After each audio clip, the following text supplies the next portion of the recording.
네, 마지막 학습지 순열과 조합 문제풀이 시작하겠습니다. 순열 조합에서 중요한 거는 숫자를 어떻게 살 것이냐라는 거고, 결국에 뭔가 계산이 복잡하다기보단 내가 주어진 상황에 맞게 개수를 셀 수 있는 전략이 중요합니다. 그 문제 6번부터 9번까지 좀 전략적인 문제가 있는데요. 그 문제는 다음 영상으로 하고, 오늘은 일단 기본적인 상황, 사람들을 줄 세우는 상황 또는 사람들을 뽑는 상황에 대해서 계산할 수 있는가, 또 적절한 상황에 응용할 수 있는가, 그것부터 한번 살펴보겠습니다. 1번입니다. 오피삼은 무슨 말이냐면 5명 중에 5명 중 3명을 뭐하라? 줄 세워라, 이런 뜻입니다. 줄 세워라. 맞죠? 줄 세우는 건 뭐가 중요하다 했냐면, 줄 세우는 거에선 순서가 제일 중요합니다. 무슨 말이냐면 자리가 3개 있고요. 5명이 여기 들어갈 겁니다. 첫 번째 자리에 들어갈 수 있는 건 5명 중에 1명이기 때문에 여기선 5명이 가질 수가 있고요. 5명 중에 1명이 만약에 앉으면 나머지 사람인 4명 중에서는 두 번째 자리에 앉을 수 있고, 다음은 3명 중에서 앉을 수 있으니까 총 5명 중에 3명을 줄 세우는 경우의 수는 5 곱하기 4 곱하기 3 이렇게 계산할 수 있겠습니다. 그래서 답은 5번 이렇게 넘어갈 수 있겠죠. 그래서 NPR을 계산하는 방법을, NPR이 공식이 이렇잖아요. N-R패. 근데 쌤 이렇게 생각하지 말라고 했습니다. 좀 복잡한 것 같아서 그냥 N명 중에 R명을 줄 세우려면 첫 번째 자리에는 N명, 두 번째 자리에는 N-1명 해서 R번째 자리에는 몇 명이 올 수 있는가, 그 가지수를 다 곱하면 NPR 쉽게 구할 수 있다고 얘기했습니다. 자, 6P2는요 6명 중에 2명 줄 세우는 거니까 첫 번째 자리엔 6명, 두 번째 자리엔 5명 이렇게 쓸 수 있고요. 6C2 같은 경우엔 6명 중에 2명을 뽑기만 하면 되는 거죠. 그러면 6명 중에 2명을 뽑는 경우는 이렇게 계산할 수 있다고 했습니다. 6명 중에 2명을 뽑아서 그 2명을 나열하는 게 6명 중에 2명을 줄 세우는 거랑 똑같은 경우니까, 결과적으로 6C2는 6P2를 2팩으로 한 번 더 나눠주는 거다, 이렇게 얘기할 수 있겠습니다. 그래서 NCR을요 NPR 줄 세우는 거를 R팩으로 나눠주는 걸로 계산할 수 있다고 했습니다. 그러면 이 원리 이용해보면 6C는 이렇게 쓸 수 있겠죠. 6P를 2팩으로 나눈다. 그래서 30에서 15를 빼서 15가 우리가 구하고 싶은 정답이 되겠습니다. 자, 요거 다시 한 번만 설명을 해볼게요. 조합과 순열의 차이, 조합과 순열이 어떻게 연결되는지에 대한 이야기입니다. NPR은요, 참고입니다. 답은 15. NPR은 N명 중에 R명을 뽑아서 끊을게요. 줄 세우는 경우입니다. 이렇게. 근데요, NCR은 N명 중에 R명을 뽑아서가 아니고 뽑음입니다. 이렇게. 그죠? 무슨 말이냐면 뽑기만 하는 거랑 뽑아서 순서까지 정해주는 거랑 어떤 게 더 복잡할까요? 어떤 게 더 가짓수가 많을까 생각해보면, 뽑기만 하면 순서 같은 건 중요하지 않기 때문에 몇 명을 뽑든 순서적으로, 순서의 의미로 따지면 한 가지밖에 없어요. 근데 뽑아서 나열하면 누가 1등에 서야 되냐, 누가 2등에 서야 되냐, 누가 꼴등에 서야 되냐가 다 정해져야 되는 부분이기 때문에 NPR의 가지수가 훨씬 더 많습니다. 근데 중요한 건요, NCR로 R명을 뽑아서 내가 여기에 R팩토리얼을 곱해준다고 생각해 봅시다. R팩토리얼은요, R명을 줄 세우는 경우에 씁니다. 즉 이건 무슨 말이냐면, N명 중에 R명을 뽑긴 뽑았는데 뽑힌 R명을 다시 한번 줄을 세우는 경우, 이렇게 생각할 수 있겠죠. 그래서 NCR의 R팩을 곱한 건 결국엔 뭐랑 똑같냐면, N명 중에 R명을 처음부터 줄 세우는 거랑 똑같다, 이렇게 보는 관점이었습니다. 그래서 NCR을 R팩에 곱해진 값이 NPR과 같다, 이 공식으로 계산을 하는 거였고요. 그래서 NCR은 NPR을 R팩으로 나눈 것이다 와 같다, 이렇게 얘기를 하고 있습니다. 자, 요거 중요합니다. 그러면 3번으로 가서 좀 더 해보겠습니다. 7개의 문자 cheer up이 일렬로 나열될 때 2개의 문자 e가 이웃하게 하는 경우의 수를 구해달라고 합니다. 얘네는 항상 이웃해야 된다는 거예요. 이웃해야 된다는 건 무슨 말이냐면, 항상 손을 잡고 있어야 된다라는 말과 비슷합니다. 둘이 떨어지면 안 된다는 겁니다. 그래서 어떤 게 가능하냐는 거냐면 URP 이거 가능합니다. 왜냐면 이가 붙어 있기 때문에. 근데 이건 안 됩니다. RUP 이가 서로 떨어져 있죠. 이 경우는 세지 말아주세요 이런 뜻인 것 같습니다. 자, 그러면 교과서에서 우리가 문제 풀었던 거는 이웃하는 거를 어떻게 본다? 하나의 문자로 본다. 큰 이로 본다. 그래서 우리는 마치 어떤 문자가 나열되는 것처럼 행동하는 거냐면 이렇게 6개의 문자가 나열되는 것처럼 행동을 해보겠습니다. 그러면 6개의 문자를 줄 세우는 경우는 6팩, 즉 6P6이고요. 6명 중에 6명 줄 세우는 거. 근데 교과서에서 푼 문제는 대부분 사람들을 줄 세우는 거기 때문에 이웃한 사람 내부에서도 내가 먼저 설지, 너가 먼저 설지, 너가 먼저 설지, 내가 먼저 설지 순서가 중요했는데요.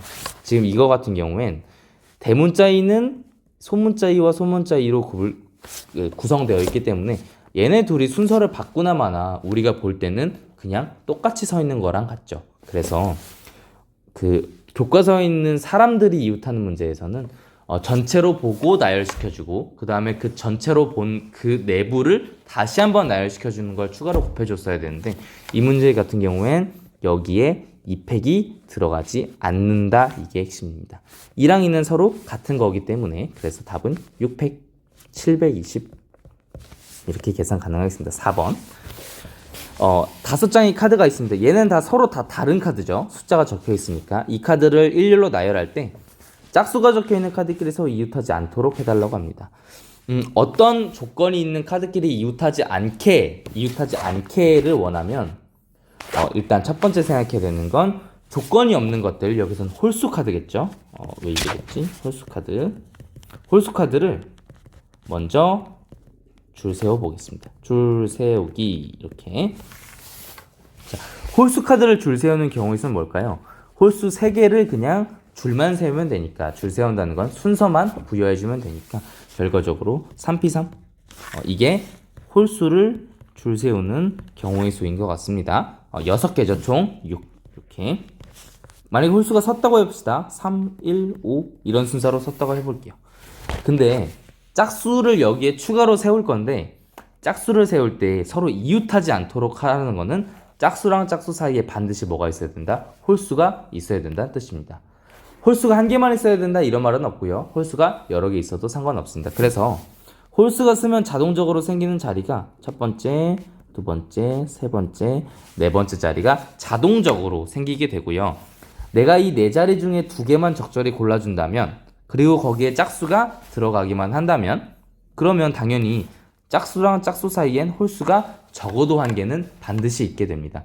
애초에 자리 설정을 그렇게 했기 때문입니다. 홀수를 먼저 세우고 홀수 사이에 있는 자리만 짝수가 들어갈 수 있게 세팅을 했기 때문에 우리가 이 4자리 중에서 2자리만 골라서 세워준다면 우리가 원하는 조건을 만족할 수 있을 것 같네요. 그래서 4자리 중에서 2자리에 줄 세우는 방법이니까 4P 이렇게 계산할 수 있겠죠. 그러면 6 곱하기 4P는 4, 3 이렇게 됐죠. 그래서 72, 5번 이렇게 계산할 수 있겠습니다. 얘네는 짝수 세우기 정해진 자리에 짝수 세우는 방법입니다. 5번 가보겠습니다.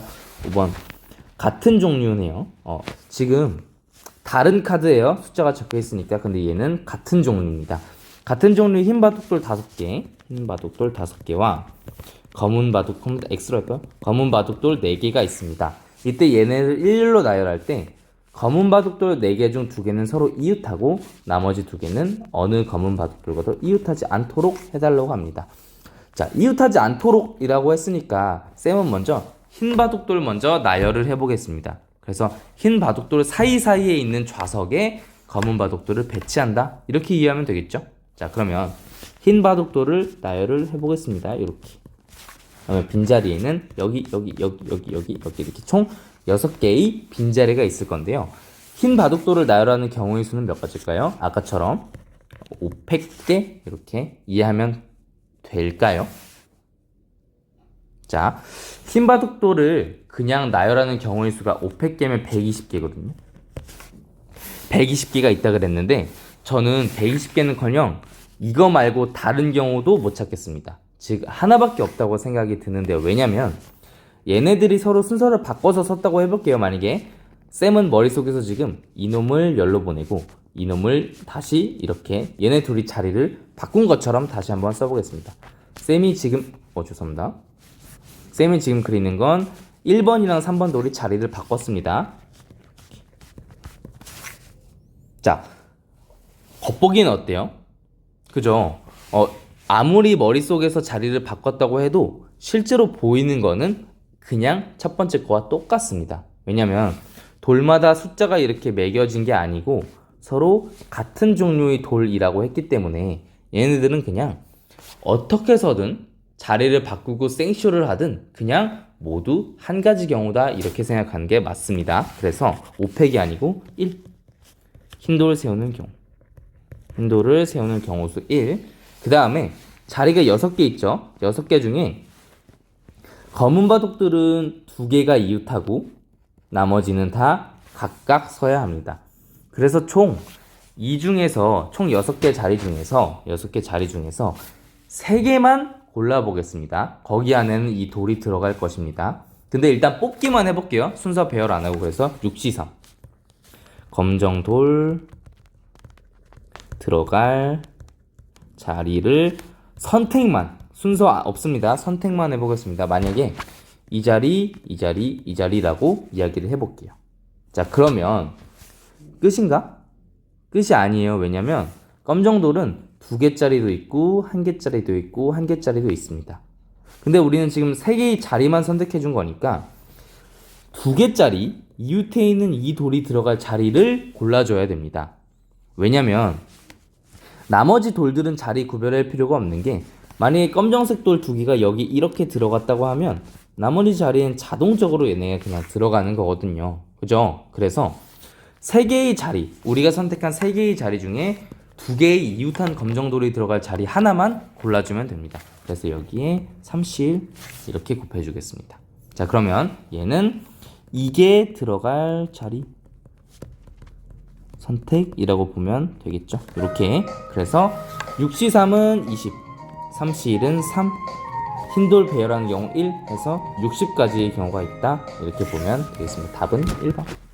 네, 여기까지 하고 6번부터는 다음 영상에서 풀도록 하겠습니다. 고생 많으셨습니다. 네, 순위과 조합 6번 문제 풀이 시작하겠습니다. 6번입니다. 흰 공 4개, 검은 공, 파란 공 각각 2개씩. 자, 흰 공 4개, 흰색, 그 다음에 검정,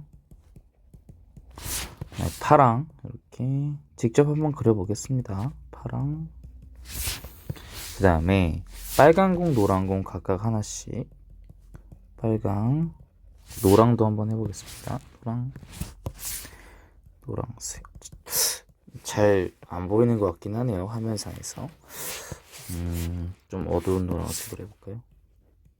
이렇게 노란색. 총 이렇게 10개의 공이 존재하고요. 여기서 이게 주머니에 이렇게 들어있고, 이때 주머니, 여기서 공을 5개 꺼낸다고 합니다. 이때 꺼낸 공이 색이 세 종류인 경우의 수를 구하라고 하네요. 그리고 여기 한번 보겠습니다. 같은 색의 공은 구별하지 않는다 라고 했습니다. 이 말부터 한번 좀 이야기를 해볼 텐데요. 만약에 흰색 공 4개 중에서 4개의 흰색 공 중에서 3개 뽑는 경우가 몇 가지일까 한번 생각해 보겠습니다. 일반적으로 4개 중에 3개를 뽑는 거니까 이렇게 생각할 가능성이 큽니다. 4C3 그래서 몇 개? 총 4개다. 이렇게 생각할 가능성이 큰데 실제로 한번 뽑아보도록 할게요. 여기 있는 4개 중에 3개를 뽑는다고 생각하면 이렇게 제가 만약에 첫 번째, 두 번째, 세 번째 있는 공을 한번 뽑아서 이렇게 3개를 뽑는 경우도 있을 거고, 그 다음에 두 번째, 세 번째, 네 번째를 뽑아서 이렇게 뽑는 경우, 첫 번째, 두 번째, 네 번째 뽑아서 이렇게, 그 다음에 마지막으로 첫 번째, 세 번째, 네 번째 뽑아서 이렇게 총 4가지 경우를 구할 수 있습니다. 근데 어, 보면 아시다시피 이 네 가지 경우가 다 동일하게 생겼다는 걸 확인할 수가 있어요. 그 이유는 뭐냐면 흰색 공 4개는 서로 아예 똑같이 생겼기 때문에 같은 새의 공은 구별하지 않는다고 했기 때문에 어떻게 3개를 뽑나 그 결과물은 다 동일하게 생겼다는 것을 알 수 있습니다. 그래서 공이 같은 경우에는 4개 중에 3개를 뽑든 5개 중에 3개를 뽑든 뭐 10개 중에 5개를 뽑든 그냥 몇 가지다? 한 가지밖에 없다. 한 가지 이렇게 생긴 경우밖에 없다. 이 개념을 좀 확실히 알고 들어가면 훨씬 더 문제 풀이가 수월할 것 같습니다. 자, 그렇다면 먼저 5개의 공을 뽑을 때 색 종류가 3가지인 경우를 한번 생각해 볼게요. 종류가 3가지인 경우. 만약에 A색, 그리고 B색, C색 이렇게 3가지 색깔을 뽑았다고 하면 각각 A색에는 공 몇 개, B색에는 몇 개, C색에는 몇 개가 들어가야 하는지 한번 생각을 해보겠습니다. A, B, C 각각 공 개수를 다 더하면 5개여야 되고요. 그 다음에 A, B, C는 적어도 1개 이상은 무조건 뽑혀야 되는 상황이니까 먼저 A가 3개, B가 1개, C가 1개, 총 이렇게 5개를 만드는 경우도 있을 거고, 두 번째 어떤 경우도 있을 거냐면 A는 2개 뽑고 B도 2개 뽑고 C는 1개 뽑고 이렇게 5개를 만드는 경우도 존재할 것입니다. 혹시 다른 경우가 있나요? A, B, C의 합이 5여야 되고 적어도 하나씩은 다 가지고 있어야 되는 경우는 없는 것 같습니다. 이 2개가 전부입니다. 자, 그러면 첫 번째 경우와 두 번째 경우 각각 경우의 수를 구해서 이 2경우는 지금 서로 이 경우일 때랑 이 경우일 때랑 중복되는 게 아니기 때문에 얘랑 얘를 구해서 그 경우의 수를 더하자, 이렇게 전략을 한번 세워보겠습니다. 자, 먼저 첫 번째 경우 A라는 색깔은 공을 3개를 뽑아야 하고 B라는 색깔은 1개, C라는 색깔은 1개, 총 이렇게 5개의 공을 뽑을 건데요. 먼저 색깔 A에 들어갈 수 있는 색깔은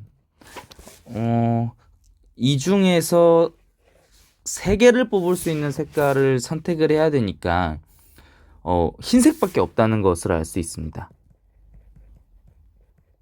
무조건 A는 흰색이어야 된다. 왜냐면 검은색, 파란색, 빨간색, 노란색은 가장 많이 뽑아도 2개, 그 다음에 빨간색, 노란색은 하나밖에 못 뽑기 때문에 3개의 공을 뽑을 수가 애초에 없는 상황인 거죠. 그래서 첫 번째 A 색깔에 들어갈 색깔은 반드시 흰색이어야 된다. 그래서 이거는 색깔을 고르는 경우의 수도 한 가지고, 그 다음에 4개 중에 공 3개를 뽑는 경우의 수도 아까 말했듯이 한 가지다, 이렇게 볼 수 있겠고요.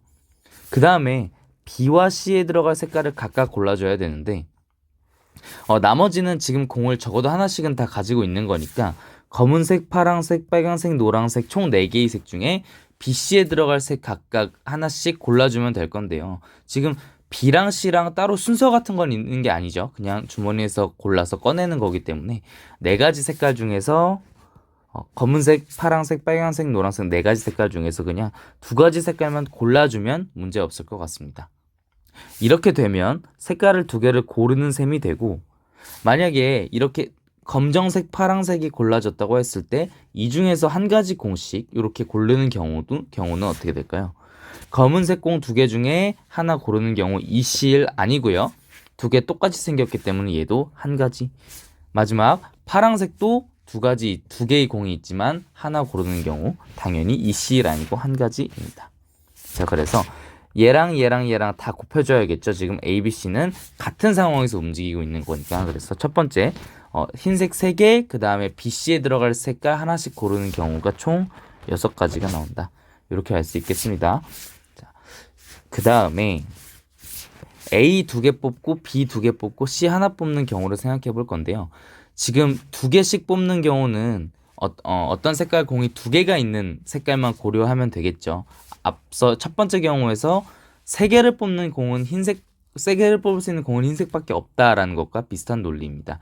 그러면 지금 공이 2개 이상 보유하고 있는 색깔은 흰색, 검정색, 파란색 총 3가지 색깔이 있으니까 A, B를 뽑는 경우는 이렇게 되겠죠. 흰색, 검은색, 파란색 총 3가지 색깔 중에서 두 개 고르는 거니까 3C2 이게 지금 색깔을 고르는 경우가 되겠습니다. 색깔 선택 A, B 색깔 선택입니다. 그러면 색깔을 뽑기만 하면 공을 고르는 경우에서는 무조건 다 한 가지라고 얘기를 했죠. 왜냐면 흰색 4개 중에 2개를 뽑는 것도 한 가지, 검은색 2개 중에 2개를 뽑는 것도 한 가지, 파란색도 마찬가지로 한 가지이기 때문에 색깔만 골라주면 공 개수는 자연스럽게 결정이 된다. 이렇게 볼 수 있겠고요. 그 다음에 A, B를 골라줬으면 남은 색깔은 C 하나가 남습니다. 여기서 많이 실수하는 부분이 여기서 선택될 수 있는 후보가 흰색, 검은색, 파란색 총 3개였잖아요. 그래서 C를 고를 때는 무의식적으로 나머지 2개인 빨강색과 노란색 중에 하나 고르면 되니까 2C1 이렇게 가는 경우가 종종 있습니다. 종종 있는데 중요한 건 3C1을 해서 2가지 색깔이 선택된 순간 선택이 안 된 한 가지도 분명히 존재한다는 것입니다. 3C로 흰색, 검은색을 뽑았다면 파란색은 선택이 안 된, 그러니까 파란색 공은 아직 주머니 안에 남아있다고 보는 게 맞겠죠. 그래서 C를 선택할 때 2가지 중에 한 가지가 아니고 앞서 3개 중에 2개를 뽑고 남은 한 가지에 빨강색, 노란색까지 합쳐서 3개 중에 하나 뽑는다, 이렇게 생각해줘야 맞을 것 같습니다. 자, 그러면 3C2 곱하기 1, 1 그리고 3C1까지 다 곱하면 9가지, 이렇게 두 번째 경우엔 총 9가지의 경우의 수가 있다는 걸 알 수 있습니다. 첫 번째 경우와 두 번째 경우 다 다른 상황이기 때문에 6과 9는 곱해지는 게 아니고 더해지는 거겠죠. 그래서 총 15가지의 경우가 있다, 이렇게 이해할 수 있겠습니다. 네, 7번 풀어보겠습니다. 전체 집합 원소는 1부터 5까지 총 5개 원소가 있고 그 중에 부분 집합을 가져온다고 했습니다. 부분 집합의 정의 한번 생각해 보겠습니다. 전체 집합에서 전체 집합에 있는 원소 일부를 가져와서 만든 새로운 집합이 AB가 되고요. AB는 아무리 커도 전체 집합을 넘을 수는 없습니다. 전체 집합의 가장 큰 부분 집합은 전체 집합이 된다는 사실도 기억을 한번 해보시고요. 그 다음에 NA 교집합 B는 1, 그 다음에 NA 합집합 B는 3, 이런 조건이 있습니다. 교집합의 N, 합집합의 N, 이건 원소의 개수를 얘기하는 거기 때문에 교집합 원소의 개수는 1개고 그 다음에 합집합의 원소의 개수는 3개다, 이런 사실까지도 알 수 있겠고요. 이때 가능한 AB 모든 순서쌍을 구해달라는 건 무슨 말이냐면 이런 조건을 만족하는 AB가 여러 개 있을 거예요. 근데 A가 정해지면 B도 그에 맞춰서 정해집니다. 이게 무슨 말이냐면 A가 만약에 1, 2, 4였으면 B는 이 중에 하나는 1, 2라고 해볼까요? 1, 2 죄송합니다. 1, 2라고 하면 이 중에 하나는 B도 가져가야 되고, 왜냐면 교집합이 1개니까. 그 다음에 이 자리 B-A 차집합 자리도 원소가 하나 있어야 된다. 그래야 합집합 원소의 개수가 3개고 교집합이 1개다. 이런 식으로 구성이 되겠죠. 그래서 B랑 A가 서로 따로따로 결정되는 게 아니라 A가 결정되면 B도 결정되고 B가 결정되면 A도 결정되는 이런 서로 의존적인 관계에 있다라고 보기 때문에 A, B 순서쌍을 구해달라고 얘기를 하는 겁니다. 자, 그러면 조건을 만족하는 A, B를 한번 구해볼 건데요. 먼저 U에서 만들 수 있는 부분 집합의 전체 개수는 몇 개일까요? 그쵸? A, B가 될 수 있는, 그러니까 A, B의 선택의 폭에 있는 모든 경우의 수는 우리가 중간고사 범위에서 배웠듯이 2의 5제곱개입니다. 2의 5제곱개가 왜 나왔냐면 수업 시간에 얘기를 했었는데요. 부분 집합이 어떻게 만들어지는지, 부분 집합 생성 원리죠. 아빠 친구들은 아마 들었을 것 같은데 부분 집합은 이렇게 만들어집니다. 전체 집합에 있는 원소가요, A라는 부분 집합의 일부분이 들어갈 수도 있고 아예 안 들어갈 수도 있고 전체 다 들어갈 수도 있는데요. 여기 있는 원소 1, 2, 3, 4, 5는 선택권을 가진다는 겁니다. 어떤 거냐면 1은 A에 들어가거나 아니면 A에 안 들어가거나, 2도 A에 들어가거나 안 들어가거나, 3도 마찬가지 2가지, 4도 5도 다 2가지의 선택권을 가질 수 있습니다. 그래서 1, 2, 3, 4, 5가 가진 모든 선택권을 다 고려한다면 1이 가질 선택권 2개, 2도 2개, 3 2개, 4 2개, 5 2개에서 이런 경우의 수들이 다 곱해진 게 부분집합이 생성되는 개수라고 이야기할 수 있겠고요. 단적인 예로 1, 2, 3, 4, 5가 모두 A 방을 선택했다면, 즉 모두 다 A에 들어가는 걸 선택했다면 그때 만들어지는 A는 이렇게 되겠죠. 1, 2, 3, 4, 5 이렇게. 또 단적인 예로 1, 2, 3, 4, 5가 모두 선택하지 않았다면 A는 뭐가 될까요? 1, 2, 3, 4, 5가 다 요 외부로 갔다는 뜻이니까 A는 공집합 이렇게 되겠습니다. 그래서 부분집합의 전체 개수는 지금 2의 5제곱개가 되는데요. 이 부분집합 생성 원리를 문제 풀 때 이용을 해보려고 합니다.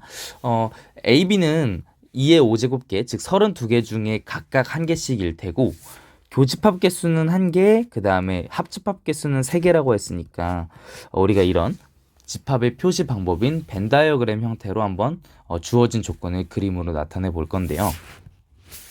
지금 교집합이 1개니까 여기엔 알파라는 원소가 하나 무조건 반드시 들어가야 될 것 같고요. 그 다음에 베타, 감마가 각각 여기에 들어있는 원소의 개수라고 해볼까요? 개수면 여기는 그냥 1이라고 적는 게 맞겠네요. 개수 이렇게, 개수 감마 이렇게 적어보겠습니다. 그러면 우리가 알 수 있는 게 베타 더하기 감마는 몇이다? 그쵸. 얘랑 이놈 세 개 원소의 개수를 합치면 3이 돼야 된다는 거니까 베타 더하기 감마는 2다 이렇게 알 수 있습니다. 자, 그러면 A, B 합집합 외부에 있는 이 부분 전체 집합은 이렇게 있을 거고요. 여기 안에 들어가는 원소는 몇 개다? 그쵸? 5개 중에 3개가 집합 안에 A, B 안에 들어갔으니까 여기에는 2개가 존재할 수 있다. 일단 이런 상황이라고 생각이 돼요. 근데 개수가 여러 개일 수 있는 이유는, 지금 집합 A, B 개수가 여러 개일 수 있는 이유는 베타 감마에 들어갈 수 있는 원소 개수만 정해졌지 어떤 원소가 반드시 들어가야 된다 그런 건 아니기 때문에 일단 우리가 여기 들어갈 수 있는 다양한 경우의 수를 좀 고려를 해봐야 될 것 같습니다.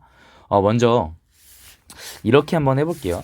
전략을 짜는 게 중요합니다. 전략.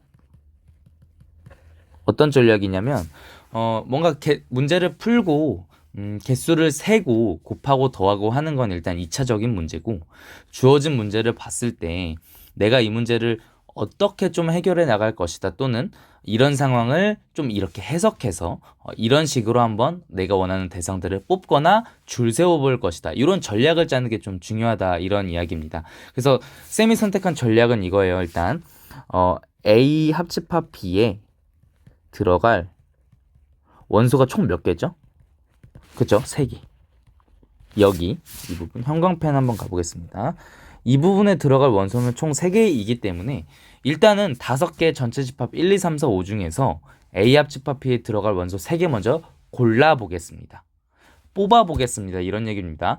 지금 여기에 첫 번째 자리, 두 번째 자리, 세 번째 자리에서 줄 세운다는 거 아니고요. 그냥 들어갈 원소 골라주기만 하겠습니다. 그러면 5개 중에 3개 고르면 되겠죠. 이건 뭐냐면 지금 A 합 B에 들어갈 원소를 선택하는 경우의 수 5C3개 몇 개죠?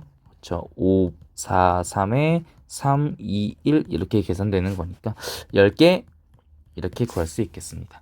자, 그러면 10가지는 A 합집합 B에 들어갈 원소 3개를 뽑는 경우의 수이기 때문에 만약에 쌤이 10가지 중에 한 가지인 1 그리고 2, 3이 A 합집합 B에 들어갈 원소라고 일단 생각을 좀 해보겠습니다. 이게 무슨 이 개념이 좀 헷갈릴 수 있는데, 여기 10개에는 뭐가 있냐면 1, 2, 3도 있고 1, 2, 4, 1, 2, 5 135, 134, 145, 뭐 234, 235, 245, 345 다양하게 있을 건데, 모든 경우 각각마다 다 우리가 여기 배정하는 것만 원소가 다르지 실제로는 같은 개수만큼의 답을 계속 더해줘야 되는 상황일 거예요. 그러니까 1, 2, 3일 때 만약에 여기 1, 2, 3을 뽑았을 때 여기 넣는 가지수가 만약에 10개가 추가로 또 10개가 나왔다면 1, 2, 3일 때도 10개, 1, 2, 4일 때도 10개, 1, 2, 5일 때도 10개다 보니까 한 가지 경우만 생각해서 나온 경우의 수를 엿다 그냥 곱해준다, 이렇게 보는 게 맞다는 이야기입니다. 그래서 1, 2, 3이라고 일단 대표원으로 대표적인 원소로 생각을 해본다 이 얘기입니다. 자, 그러면 1, 2, 3이 지금 여기 형광펜 친 이 부분에 들어갈 거고 그 다음에 나머지 4, 5는 요 외부에 들어갈 건데 1, 2, 3 중에도 특별한 거 하나를 고르면 좋을 것 같아요. 이건 왜 할 거냐면요. A 교집합 B에 들어갈 원소를 한번 골라보는 경우라고 이야기해도 되겠죠. 왜냐면 세 개 중에 하나를 뽑아서 그놈이 여기에 교집합 자리에 들어간다 이렇게 봐도 무방하기 때문입니다. 그래서 여기에 5C3에 추가로 3C1까지 곱해보겠습니다. 자, 그러면 여기까지 하면 우리는 어떤 상황이냐면 AB 안에 들어갈 형광펜 안에 들어갈 3개 뽑았고요. 게다가 가운데에 들어갈 원소도 하나 뽑았습니다. 만약에 그놈이 3개 중에 한 놈, 1, 2, 3 중에 한 놈이 1이라고 해볼게요. 1이라는 원소가 A 교집합 B에 들어갔다라고 생각을 해보겠습니다. 그러면 베타랑 감마가 들어갈 수 있는 A-B와 B-A 자리에 들어갈 수 있는 원소는 2랑 3 이렇게 존재하겠죠. 자, 근데 이미 지금 합집합 원소 3개 만족시켰고 교집합 원소 1개도 만족시켰으니까 2랑 3은 자, 형광펜 보세요. 여기에 들어가도 되고 여기에 들어가도 되고 아무 상관없는 상황입니다. 자, 그러면 2랑 3이 각각 선택할 수 있는 반개수는 몇 개일까요? 자, 아까 이 얘기입니다. 2는 지금 이쪽으로 들어갈 수도 있고 이쪽으로 들어갈 수도 있고 두 가지의 경우의 수를 가지고요. 3 역시 이쪽으로 들어가도 되고 이쪽으로 들어가도 되고 총 두 가지 이런 경우의 수를 가진다 이 얘기입니다. 그러니까 들어가나 안 들어가나가 자유롭기 때문에 어쨌든 이쪽에 들어가나 이쪽에 들어가나 A 합집합 B 안에는 있는 거기 때문에 그렇기 때문에 이렇게 경우의 수를 구할 수 있다 이 얘기입니다. 자, 그러면 결과적으로 첫 번째 합집합 원소 3개 5C3 뽑았고요. 그 다음에 그 중에서 교집합 안에 들어갈 놈 한 놈 뽑았고요. 나머지 두 원소는 자유롭다 2 곱하기 2 이렇게 해서 총 120 이런 정답이 나오게 되겠습니다. 자, 요렇게 푸는 방법 쌤이 선택한 전략은 합집합에 들어갈 놈 먼저 뽑고 그 다음에 교집합 또 뽑고 그 다음에 여기랑 여기 들어갈 두 원소는 자유롭게 들어갈 수 있으니까 그냥 2 곱하기 2 처리를 해주는 전략이었는데요. 이런 전략도 가능합니다. 어떤 거냐면요. 여기까지는 동일하게 해보겠습니다. 그러니까 5개 중에 3개 뽑아서 합집합 만들고요. 3개 중에 하나 뽑아서 교집합 만들고요. 그러면 나머지 두 원소 2랑 3 같은 게 어떻게 들어갈 수 있냐 보면 쌤은 그냥 얘네들이 다 자유로우니까 여기에 들어갈 수도 있고 여기에 들어갈 수도 있으니까 그냥 각각 생각을 해줬는데 이렇게 볼 수도 있을 것 같습니다. 지금 만약에 베타 더하기 감마가 2라는 사실을 이용해보면 이렇게 생각해보면 베타가 0이고 감마가 2인 상황이 있을 거고요. 베타가 1이고 감마가 1인 상황도 있을 거고 베타 2, 감마 0 이런 상황이 있겠죠. 총 3가지 상황이 있는데요. 이 상황들을 각각 한번 다 생각을 해보는 겁니다. 자, 먼저 베타에 아무것도 없고 감마에 2개가 들어가면 2, 3은 2랑 3이라는 원소는 무조건 감마에 다 들어가야겠죠. 이 부분에 다 들어가야 된다는 이야기입니다. 그러면 2랑 3이 선택할 수 있는 방 개수, 가지수는 한 가지밖에 없습니다. 한 가지. 이렇게. 비슷한 논리로 베타가 2일 때도 한 가지밖에 없습니다. 2랑 3이 모두 다 한쪽으로 몰려야 된다는 뜻이니까 각각 한 가지 경우의 수밖에 없을 텐데요. 이 경우 한번 보겠습니다. 베타랑 알파 각각 한 가지씩 들어가면 이 경우는 2가 베타에 들어가고 3이 감마에 들어가든지 2가 감마에 들어가고 3이 베타에 들어가든지 두 가지 경우가 있다는 겁니다. 즉 베타에 들어갈 놈, 감마에 들어갈 놈 자리 바꾸는 거를 좀 고려해 줘야 되기 때문에 이 경우는 두 가지의 경우가 생긴다. 이렇게 볼 수도 있습니다. 그래서 이 경우랑 이 경우랑 이 경우는 지금 다 각각 다른 경우이기 때문에 얘네들을 모두 다 더하면 몇 가지 나오죠? 총? 그렇죠. 4가지. 그래서 여기까지는 동일했으나 그 교집합을 채워놓고 남은 두 원소를 배열하는 방법을 이런 식으로 생각해도 좋다. 이런 얘기입니다. 어차피 뒤에 4 곱해주는 건 매한 가지겠죠. 그래서 총 답이 120 이렇게 구해도 무방합니다. 네, 일단 여기까지 풀겠습니다. 네, 이어서 8번 문제 풀이하겠습니다. 또 집합에 관련된 문제가 나왔는데 이번엔 함수의 개수를 구해달라 이런 얘기가 나왔네요. 기본적으로 함수라는 건 집합 x에서 x로 가는 함수 이런 거 한번 살펴보면 1, 2, 3, 4, 5라는 집합에서 1, 2, 3, 4, 5라는 집합. 이 문제는 지금 특이하게 정의역과 공역이 같은 함수 f가 되겠네요. 이때 함수는 x값 하나가 y값 하나의 적절히 대응만 되면 된다. 이렇게 얘기를 했고요. 함수가 안 되는 경우는 뭐냐면 1이 아무것도 안 쏘고 가만히 있거나 아니면 1이 두 방을 쏘거나 지금 대표원으로 1만 얘기하는 거고요. 정의역에 있는 모든 원소는 모두 다 공역으로 한 발의 화살만 발사해야 된다. 이런 얘기를 했었습니다. 함수 부분 이야기니까 일단 간단하게 넘어가 보겠습니다. 먼저 첫 번째 조건은 뭐냐면 첫 번째 조건 볼게요. 치역 원소의 개수가 4라고 합니다. 치역이란 건 뭐냐면 치역은 화살을 맞은 정의역에서 날리는 화살을 맞은 공역의 원소들의 모임이죠. 집합입니다. 이것도. 그러니까 만약에 함수가 예를 들어서 이런 식으로 만약에 그려졌다면요. 이렇게 그려졌다면 되게 예쁜 함수네요. 1대1 대응도 되고 치역의 원소가 공역의 원소랑 같기 때문에 원소의 개수가 5개 이렇게 얘기하는 거고요. 만약에 함수가 이렇게 된다면 어떻게 될까요? 그러면 공역 원소는 5개인데 화살을 맞은 애들은 2, 3, 4밖에 없으니까 이런 경우엔 치역 원소의 개수가 3개다 이렇게 얘기할 수 있습니다. 문제에서 원하는 건 치역 원소의 개수가 4개가 되게 해달라 이런 얘기인 것 같으니까요. 지금 공역에 있는 5개 중에 하나는 반드시 화살을 맞지 않아야 된다 이런 얘기로 이해하면 될 것 같습니다. 오케이, 일단 넘어가 보고요. 그 다음에 나는 자기 자신을 넣었을 때 자기 자신이 나오는 즉 항등적인 관계, 항등적인 대응이 되는 x의 원소, 정의역의 원소가 3개다 이렇게 얘기를 했네요. 자, 이게 좀 큰 힌트인 것 같습니다. 만약에 정의역의 원소 1, 2, 3이 항등적인 대응을 유지한다고 한번 이야기를 해보겠습니다. 이렇게요. 1이 1로 가고 2가 2로 가고 3이 3으로 가고 즉 여기서 말하는 나에서 말하는 원소 A가 1, 2, 3이라고 한번 생각을 해보겠습니다.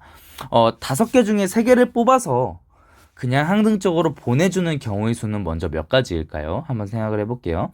5개 중에 3개를 뽑아주기만 하고 그 3개가 각각 자기 자신으로 대응된다라고 생각하면 되는 거니까 5C3개 이렇게 생각할 수 있겠습니다. 5C3개 중에 한 가지인 1, 2, 3 즉 1이 1로 가고 2가 2로 가고 3이 3으로 가는 경우를 대표적으로 놓고 생각을 해볼게요. 일단 나를 만족하는 A를 뽑는 경우의 수가 몇 가지다? 10개다. 5C3개다. 이렇게 이해를 해볼 수 있고요. 자, 그 다음에 우리가 함수를 만들어준다는 건 정의역의 모든 원소가 공역이 어디로 갈지 정해주는 거기 때문에 만약에 나를 만족하는 원소가 1, 2, 3이라고 둔다면 우리가 정해줘야 되는 건 4가 어디로 갈지 그 다음에 5가 어디로 갈지 요 정도만 일단 정해주면 될 것 같아요. 그죠? 자, 그러면 먼저 4가 어디로 갈 수 있을지 4가 갈 수 있는 공역의 원소의 가능성부터 한번 살펴보겠습니다. 제일 많이 실수하는 부분은 이것입니다. 집중하십시오. 여기입니다. 이거 가능할까요? 4가 4로 가는 거 가능할까요? 이게 불가능하다는 것입니다. 왜냐하면 나 조건 때문에 이미 자기 자신이 자기 자신으로 가는 함수의 원소가 될 수 있는 즉 항등적인 대응을 유지할 수 있는 정의역 원소는 1, 2, 3으로 제한이 되어 있다는 겁니다. 4, 5 중에서 더 나와서도 안 되고요. 1, 2, 3 중에서 항등적인 원소로 가지 않는 게 발생해서도 안 된다 이런 얘기입니다.